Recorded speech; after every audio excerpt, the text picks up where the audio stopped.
नेपालको वर्तमान राजनीतिक अवस्था निकै उतार चढावपूर्ण र संक्रमणकालीन चरणमा रहेको छ।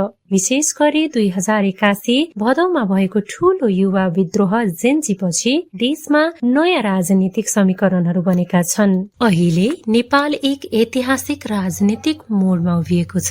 केही महिना अगाडि भएको व्यापक जनप्रदर्शन र राजनीतिक परिवर्तनपछि देश अहिले 2082 फागुन 21 गतेका लागि तय गरिएको आम निर्वाचनको तयारीमा जुटेको छ।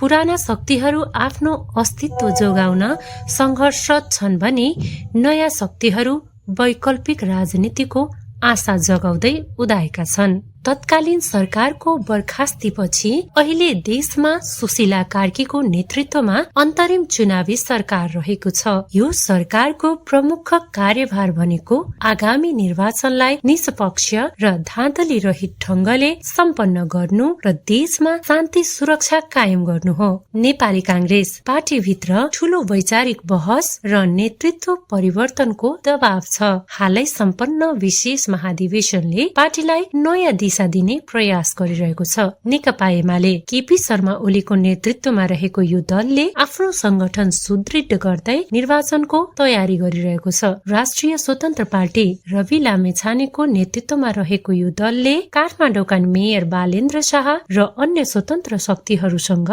चुनावी तालमेलको प्रयास गरिरहेको छ, जसले युवा पुस्तामा ठूलो प्रभाव पारेको छ। पुष्पकमल दाहाल प्रचण्डको नेतृत्वमा रहेको यो दल पनि नयाँ गठबन्धन र चुनावी राजनीतिमा व्यस्त छ।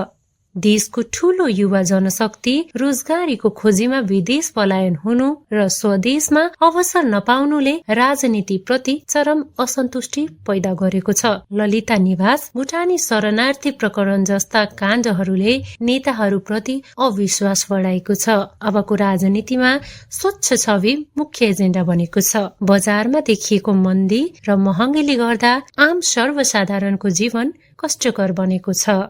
नेपालको राजनीति अहिले पुरानो पुस्ता र नयाँ सोच बीचको द्वन्द्वमा छ। आउँदो निर्वाचनले नेपाललाई कुन दिशामा लैजाने हो भन्ने कुरा तय गर्नेछ।